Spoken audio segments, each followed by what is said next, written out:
I could appear to you as, oh, God is feeling great, I'm doing fine, I'm on top of the world. Oh, this is a good day. Top of the day, I'm feeling great, I have so much money, I'm doing well, I have a great paying job. And I could appear as, why me? Not again. Now, these two reactions and these two emotions, are they the same? No. But can these two people, two different people, with these two different emotions, can they be depressed? Yes. One can appear to be excited, feeling great, having everything going on well, and still be highly depressed. And one could look sad, look unhappy, look frustrated, look out of the world, and yet still be depressed. Now, how do you tell who a depressed person is from somebody who is not depressed? How do you tell the difference? Because one could be mourning a loved one and not be depressed, but sad.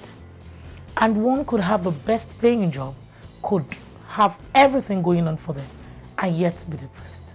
Now, on PsycHealth, we'll be discussing the difference between how you can tell somebody with a mental illness and one who is not or who doesn't have a mental illness. My name is Adebukola Shofola, and this is PsycHealth.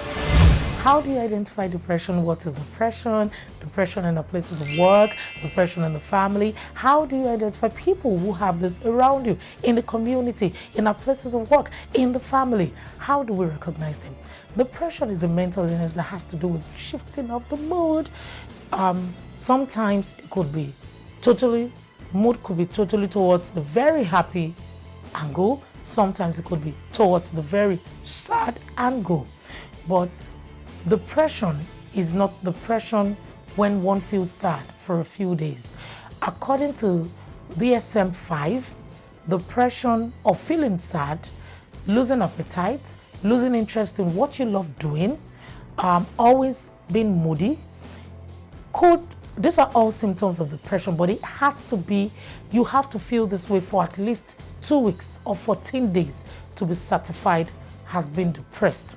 So that means that, like I gave the example before, one could lose a loved one and feel sad or frustrated, but not necessarily depressed.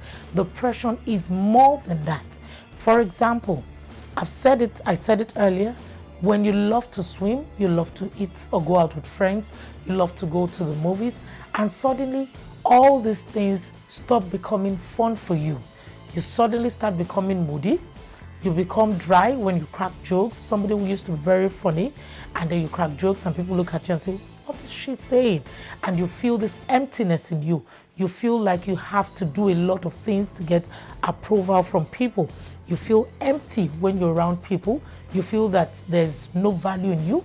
You feel worthless. You feel there's nothing you can offer the world.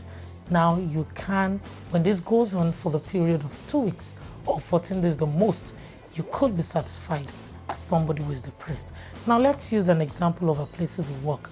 How do you tell somebody who is depressed in the place of work? Now, one who used to probably meet deadlines, suddenly stop meeting deadlines, suddenly start getting irritated, suddenly start missing work, absenteeism, suddenly start becoming very unruly. Somebody who used to be very polite, who used to be easygoing, suddenly changes, and this keeps going, affecting their productivity, and you can tell that, depression is coming somewhere. They might be facing traumatic situation in the house or in the home that is leading gradually to depression. And we should know that one having a good paying job, having a perfect looking family, does not necessarily mean that they cannot be candidates of depression. Depression can happen to anybody. And when people get into depression, or when you look at these symptoms and you find somebody who is depressed, or you see that you're depressed, it doesn't mean it's your fault. It doesn't mean that is the end of the world. It doesn't mean you cannot go on. And it does not mean that you probably did something wrong to get yourself to that level. These things have to do with emotion. But what I can tell you is that gradually, little by little, when you begin to notice the symptoms I mentioned earlier, then you need to take precaution. You need to speak out. You need to let people know what you're feeling. You need to come out. When we come back from, I'm going on a short break now, and when we return, we will talk more on how to identify somebody who is depressed and what to do If you are depressed, on break, we discussed the symptoms of depression.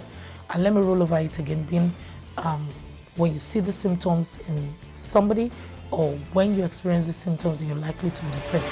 Feelings of worthlessness, irritability, anger, sadness, frustration, loss of interest in things that come across as fun, loss of appetite, and a lot more. That's not the exhaustive list. It could be more, but these are the most common symptoms. What do you do when you're depressed? Or what do you do when you see these symptoms or notice these symptoms in people around you? Or you could tell that somebody around you is depressed. Number one, what do you do if you're depressed? Get help fast. Get help immediately. Depression is fast becoming one of the most common reasons for suicide in the world. People get depressed and don't know what to do, and then they keep quiet about it. So you need to get help fast. Talk to a professional, a counselor, a psychologist, a psychiatrist. Speak to somebody around. If you don't have a professional around, speak to a friend, speak to a family member. But the same there, the taboo there about depression is keeping quiet. Do not keep quiet. Then if you notice the symptoms in somebody around you, it's the same process. Get help for them fast. Speak to them. Be sure they want to talk about it. But even if they don't want to talk about it, and then you see that this is fast becoming a danger to them and the people around them, please get professional help. You can be your brother's keeper. Depression is dangerous, yet yes, common, but highly treatable. People get treated for depression and come out of it every time. Well, Mr. A could come out of it in a month. Mr. B could come out of it in 6 months. We react to things in different ways. Our emotions are different. And PsycHealth will continue next week, but this is the little we can take on PsycHealth. And I hope that I've been able to give you a few tidbits on what depression is, how to recognize it, and what to do when you have depression or when you're depressed. Remember the taboo there, the danger there is keeping quiet. Do not keep quiet. Speak out about it. Talk about it. Get help very fast. My name is Bukola Shufola, and this has been PsycHealth. I mentioned it again several times. PsycHealth, PsycHealth, PsycHealth. I'll see you guys next week. Please feel free to send your questions in the comment section. Let me know what you think. Let me know how you need help. I do have a lot of professional friends around me that can help you. Do not keep quiet about it. Thank you for listening to me. See you next week. Have a lovely week.